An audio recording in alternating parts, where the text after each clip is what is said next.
Buonasera dal TG Sicilia, i titoli di questa edizione. Crisi Pfizer, il ministro Urso convoca un tavolo al Mimit per il 22 luglio. Intanto i lavoratori in assemblea annunciano scioperi e sit-in. Dopo 20 anni di contenzioso, l'ATI, l'assemblea dei sindaci della provincia di Catania, scioglie il contratto con SIE, la società mista pubblica-privata che avrebbe dovuto migliorare tutto il sistema dell'acqua. Il caso dopo le bollette esorbitanti recapitate agli utenti.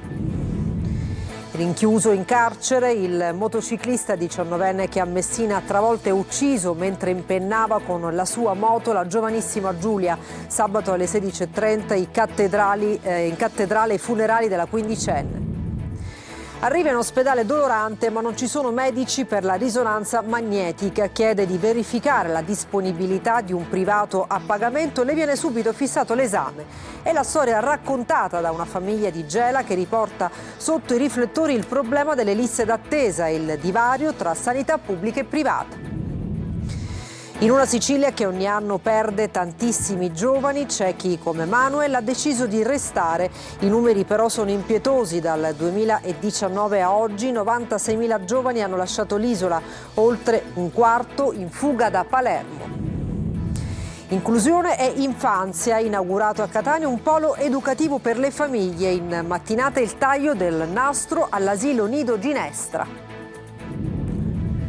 E poi il calcio, a Palermo sfuma la pista Luvumbo, resta la suggestione El Shaarawy. L'attaccante forte lascia il Catania e firma per l'Entella. Nel fine settimana potrebbe essere ufficializzato l'arrivo di Longo in panchina.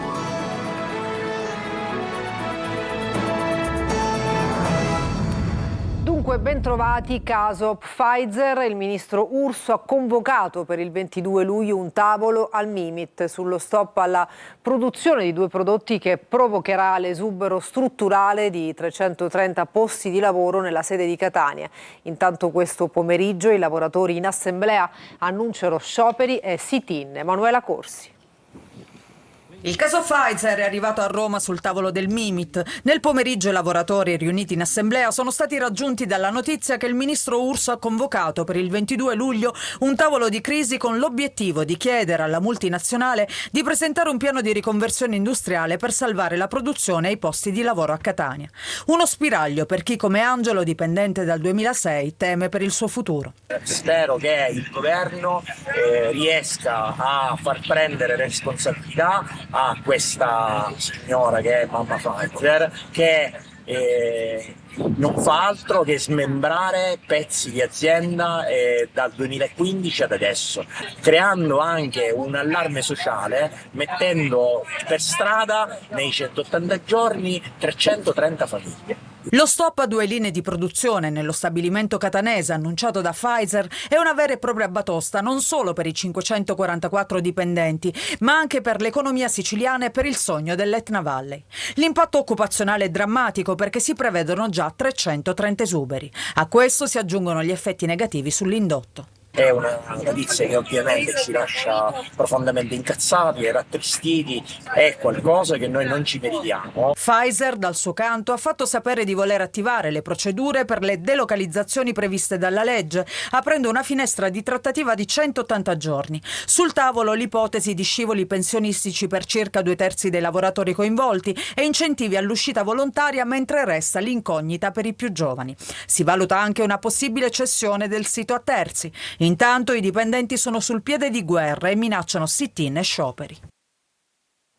Acqua razionata nelle case ma sprecata a fiumi lungo strade e campagne. Da Agrigento a Licata e Canicattì si moltiplicano le segnalazioni di perdite nella rete idrica. Davide Sardo.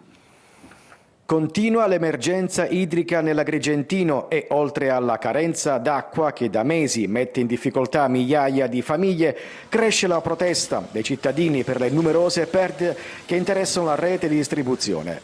Le immagini arrivano da Villaseta, frazione di Agrigento, dove una consistente e clamorosa perdita d'acqua invade la carreggiata. Un vero paradosso per i residenti che da settimane fanno i conti con rubinetti spesso a secco. E quando l'acqua viene finalmente erogata, una parte consistente finisce dispersa lungo la strada. Ma Villa Seta non è l'unico caso. Alla nostra redazione continuano ad arrivare foto e video inviati da cittadini esasperati. Perdite vengono segnalate in diverse zone di Agrigento, sia nell'area collinare che nella fascia balneare, con acqua che scorre inutilmente mentre molte utenze attendono ancora la distribuzione. Problemi analoghi vengono segnalati anche a Canicattì, dove non mancano le denunce per guasti e fuoriuscite dalla rete idrica.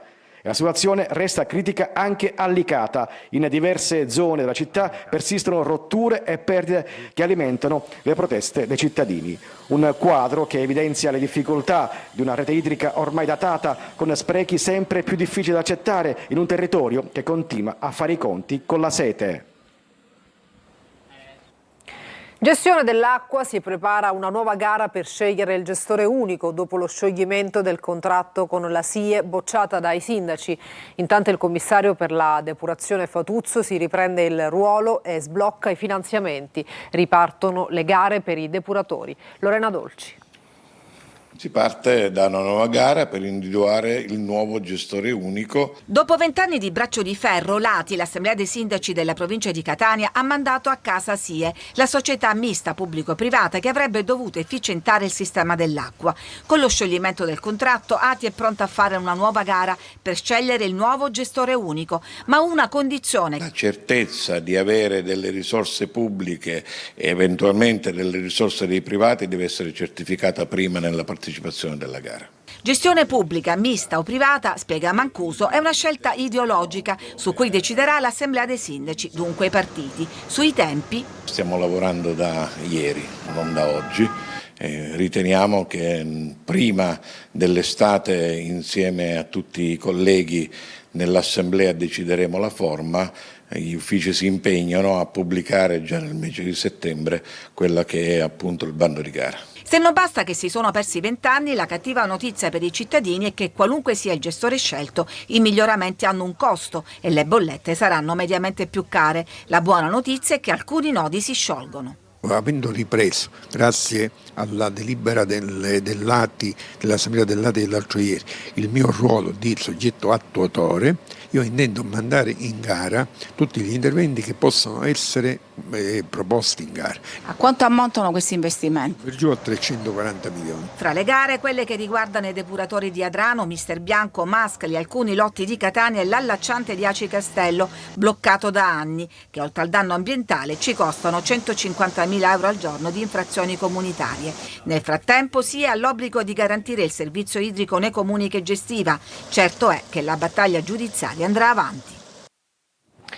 La morte di Giulia, l'investitore, un motociclista di 19 anni, ammette le sue responsabilità ed il GIP di Messina lo manda in carcere. Sabato alle 16:30 i funerali in cattedrale. Tonino De Mano. Finisce in carcere Alessandro Mondo, il 19enne arrestato per l'incidente costato la vita a Giulia Scimone, studentessa di 15 anni travolta ed uccisa in via Circuito a Torrefaro da un motociclista. Il GIP Nunzio De Salvo ha aggravato la misura dei domiciliari trasformandola in quella della custodia in carcere. La decisione è arrivata a seguito dell'interrogatorio di garanzia nel corso del quale il giovane ha ammesso le sue responsabilità. L'aggravamento della misura è stato richiesto dalla sostituta procuratrice Maria Di Mulo, che coordina le indagini sul drammatico incidente. L'accusa è di omicidio volontario. Intanto al Papardo è stata eseguita l'autopsia sul corpo della sfortunata ragazzina. Già fissati i funerali che si terranno sabato alle 16:30 in cattedrale a Messina per l'ultimo doloroso saluto alla giovane, la cui scomparsa ha lasciato un vuoto immenso e un profondo senso di sconforto. Sui social e non solo sono migliaia i messaggi di affetto con toccanti ricordi e dediche per Giulia, andata via troppo presto per colpa di un'imprudenza e di un beffardo destino. Liste d'attesa senza alcuna disponibilità da una parte, appuntamenti immediati dall'altra, ma solo pagando. È la storia raccontata da una famiglia di Gela che riporta sotto i riflettori il problema delle liste d'attesa e il divario sempre più evidente tra sanità pubblica e prestazioni a regime privato. GR Italia. Sanità pubblica a doppio binario, da una parte le liste d'attesa senza sbocchi, dall'altra le prestazioni disponibili in pochi giorni, ma solo pagando. È il quadro che emerge dall'ennesima segnalazione arrivata da Gela. Una donna da 2 giorni convive con fortissimi dolori alla schiena ed è costretta a una terapia con antidolorifici. Il medico prescrive una risonanza magnetica per accertare le cause del problema. Il marito contatta il centro prenotazioni dell'ospedale Vittorio Emanuele per fissare l'esame attraverso il Servizio Sanitario Nazionale. La risposta è immediata, nessuna disponibilità, nessuna data utile. L'uomo però non si arrende, dopo circa mezz'ora richiama il centro prenotazioni e chiede di verificare la disponibilità della stessa risonanza magnetica in regime privato. A quel punto lo scenario cambia, l'appuntamento viene fissato subito, già per la settimana successiva. Una vergogna, racconta amareggiato l'uomo che vuole rimanere anonimo. La sanità pubblica funziona solo se paghi, chi non può permetterselo resta senza risposta e continua a soffrire. Una vicenda che riporta al centro il tema delle liste d'attesa e della cosiddetta sanità a 2 velocità, dove lo stesso esame nella stessa struttura sanitaria segue percorsi e tempi completamente diversi a seconda che venga richiesto attraverso il Servizio Sanitario Nazionale oppure a pagamento. Dall'ASP di Caltanissetta fanno sapere che è in corso un piano per ridurre i tempi delle liste d'attesa. Intanto però casi come quello denunciato da questa famiglia continuano ad alimentare il malcontento dei cittadini che chiedono un accesso alle cure realmente garantito senza che la possibilità di ottenere una diagnosi in tempi rapidi dipenda dalla disponibilità economica. Medici di continuità assistenziale, cresce il malcontento per gli storici sostituiti da nuovi assunti col ruolo unico. Orazio Longo. Quella che denunciano è la progressiva esclusione dai servizi territoriali in favore di medici assunti con il cosiddetto ruolo unico, una formula che i camici bianchi della continuità assistenziale ultra sessantenni non hanno accettato perché, spiegano, prevedeva l'obbligo di aprire un ambulatorio di medicina generale con costi alti non affrontabili a pochi anni dalla pensione. C'erano state date rassicurazioni da più parti, scrivono i medici in una nota, ma le cose sono andate diversamente e con l'accordo regionale di noi non c'è traccia. Noi per 15-20 anni, oltre a fare le ore di continuità assistenziale presso la nostra sede, abbiamo ricoperto dei ruoli di fondamentale importanza presso il nostro distretto. Abbiamo dato il sabato, la domenica, i festivi, Pasqua, Natale, tutte queste cose le abbiamo fatte e fino a ieri. Da oggi siamo fuori da questo giro. Non ha senso per uno come me di 67 anni accettare il ruolo unico che prevede l'apertura di uno studio, l'obbligo di apertura di uno studio di medicina generale. Sono un centinaio i medici interessati dalla questione che lamentano non soltanto un danno economico e previdenziale, ma sottolineano il sottodimensionamento dei servizi, in particolare sull'assistenza domiciliare. Trattasi di professionisti con la P maiuscola, che per anni hanno svolto il proprio lavoro, il proprio servizio senza lesinare sforzi, con grande sacrificio. Certamente ci vuole equità, equilibrio nelle decisioni, soprattutto rispettando la dignità professionale di questi medici.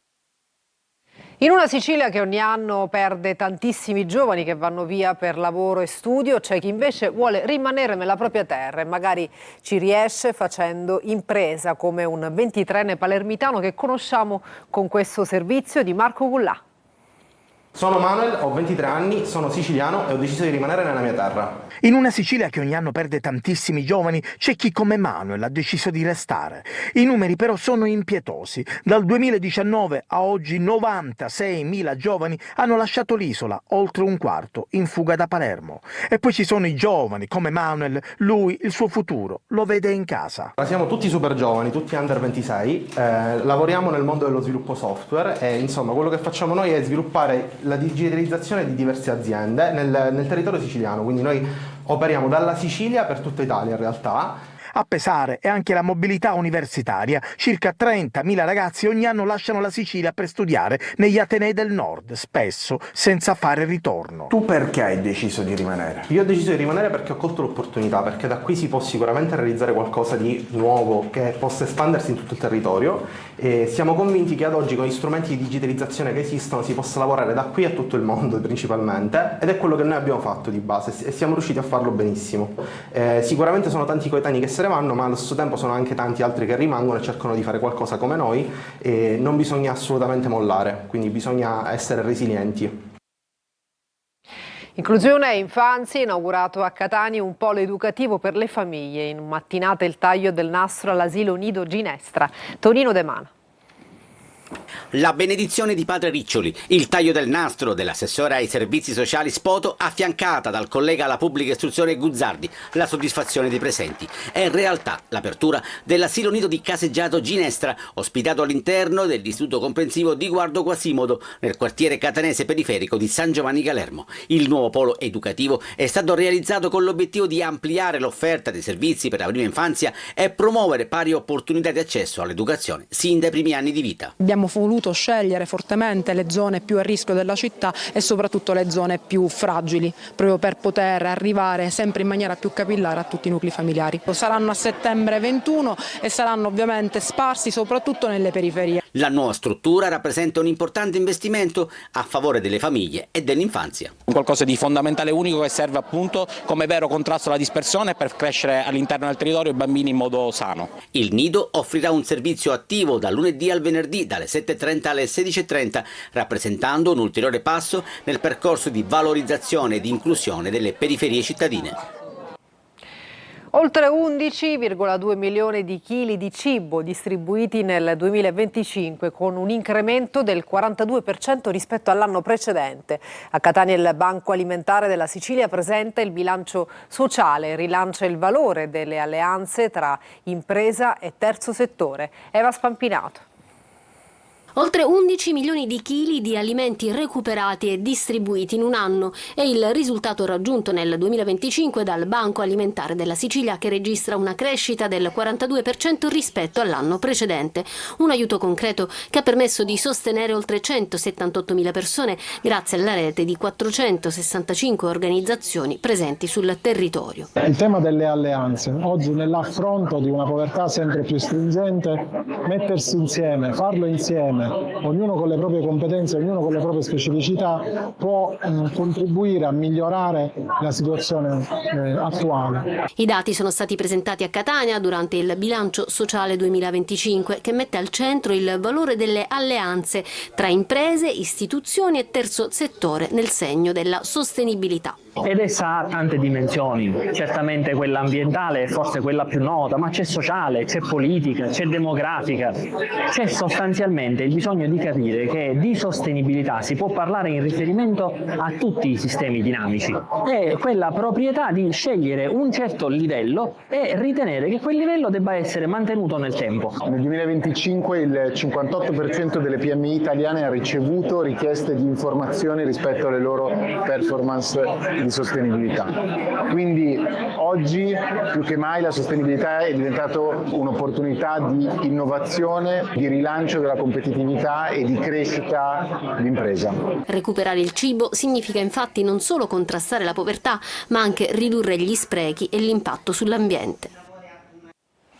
Acireale celebra il grande cinema di Carlo Verdone con 4 serate dal 9 al 12 luglio alla Villa Belvedere. L'amatissimo attore e regista dialogherà ogni sera con un ospite diverso, un prestigioso parterre di attori, registi, critici e studiosi. Il servizio. 4 serate con Carlo Verdone, 4 incontri speciali in cui l'amatissimo attore e regista romano, simbolo della commedia italiana e parte attiva del patrimonio culturale del nostro paese, dialogherà con un prestigioso parterre di attori, registi, critici, cinematografici e studiosi. La rassegna cinematografica è una tappa fissa, ormai è il 3° anno, per noi è motivo di orgoglio avere Carlo Verdone ad Acireale per 4 giorni, parlare dei suoi film, parlare della sua vita, con quello standard che ormai da 2 anni a questa parte abbiamo messo su presso la Villa Belvedere. Le serate si svolgeranno all'interno della Villa Belvedere di Acireale nell'ambito della rassegna estiva 2026, come ha raccontato lo stesso Verdone questa mattina in collegamento durante la conferenza stampa. Verrà Sergio Rubini, parleremo appunto di come è nata quest'idea, di come è stato il nostro rapporto. Dal 9 al 12 luglio dunque tutte le sere Carlo Verdone dialogherà con gli ospiti prima della proiezione di alcuni dei film più rappresentativi della sua carriera. Tra gli ospiti Claudia Gerini, Regina Orioli, Sergio Rubini, Valerio Caprara. Bisogna lodare questa amministrazione comunale che in meno di 3 anni è riuscita a rilanciare la città dal punto di vista della vivacità economica, dal punto di vista dell'interesse turistico e promozionale, anche attraverso iniziative, anzi soprattutto attraverso iniziative che hanno una grande connotazione culturale. Città che vuole fornire servizi e li fornisce quando è possibile, in questo caso il più possibile, gratuitamente. Anche questo non è una cosa consueta nel panorama non solo siciliano ma anche italiano. E ci fermiamo un attimo, tra poco il calcio.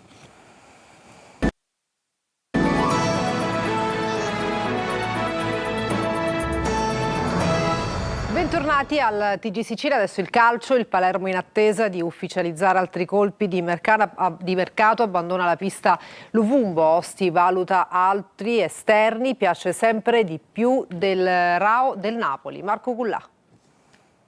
Dopo aver ufficializzato Estevez e in attesa della fumata bianca per Hernani e Cassandro, il Palermo sembra allontanarsi da Zito Luvumbo. I continui tentennamenti e le esitazioni dell'esterno angolano del Cagliari nel dare il definitivo via libera al trasferimento in Sicilia hanno convinto il direttore sportivo Osti a rompere gli indugi. La dirigenza di Viale del Fante non punterà sul Luvumbo e quindi caccia ad un nuovo esterno. Tra i nomi sul taccuino spicca quello di Alquist del Parma e restano vive le candidature di Bragantini e Marras, entrambi del Mantova, oltre all'idea Ghiedemis del Frosinone. La suggestione che porta Stefan El Shaarawy viene considerata del tutto improbabile e priva di riscontri reali. Rimane invece sempre vigile l'attenzione sul Rui Modesto dell'Udinese, sebbene presenti caratteristiche differenti rispetto all'identikit originario. Sullo sfondo continuano a essere monitorate con attenzione le piste che conducono a Mattia Compagnone del Venezia e al giovane Rao di proprietà del Napoli. Sul fronte uscite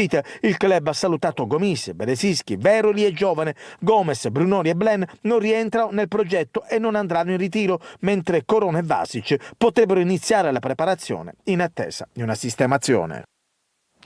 Il nuovo Catania inizia a prendere forma dopo l'ufficializzazione del DS Varrà. Il club del presidente Pelligari è pronto ad annunciare anche l'allenatore Emilio Longo. Angelo Gaiano. Tra ufficializzazione, il DS Varrà, suggestione, l'indimenticato Papu Gomez e l'attesa per il nuovo tecnico, il Catania pianifica la nuova stagione con l'obiettivo, sfumato anche nell'ultima stagione, di tornare tra i cadetti, sapendo che ancora una volta la concorrenza sarà agguerrita. Il primo a lasciare Catania è Francesco Forte. L'attaccante in prestito secco si è accasato alla Virtus Entella. Il mancato rinnovo con i colori rossazzurri indica in maniera chiara il nuovo corso del club etneo che punta a ringiovanire la rosa. Dopo l'ufficialità di Varrà, a breve toccherà all'allenatore, come detto Emilio Longo. Il nuovo Catania sarà dunque più giovane, dinamico e offensivo. Da qui partiranno le valutazioni per trovare i prospetti utili alla causa rossazzurra. Longo potrebbe convincere qualche calciatore del Crotone a seguirlo, anche se non mancano le resistenze del club calabrese. Piacciono, e non è un mistero, il centrocampista brasiliano Vinicius Negro Di Stefano, l'attaccante Antonino Musso e l'esterno offensivo Marco Zunno, oltre al difensore Davide Di Pasquale, quest'ultimo con grande esperienza in Serie C con le maglie di Crotone, Pescara, Foggia e San Benedettese. Naturalmente saranno in tanti a lasciare il club etneo. Dopo Forte potrebbe toccare a Božić, Chiarella, Stoppa e Luperini. Si aspetteranno le valutazioni del nuovo tecnico prima di decidere. Una breve pausa, tra poco con altri aggiornamenti.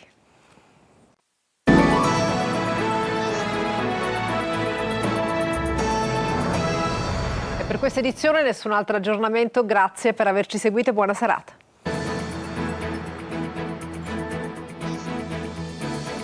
Entra nel mondo dell'informazione con l'app Sicilia Web. Resta sempre aggiornato con le news e le live in diretta.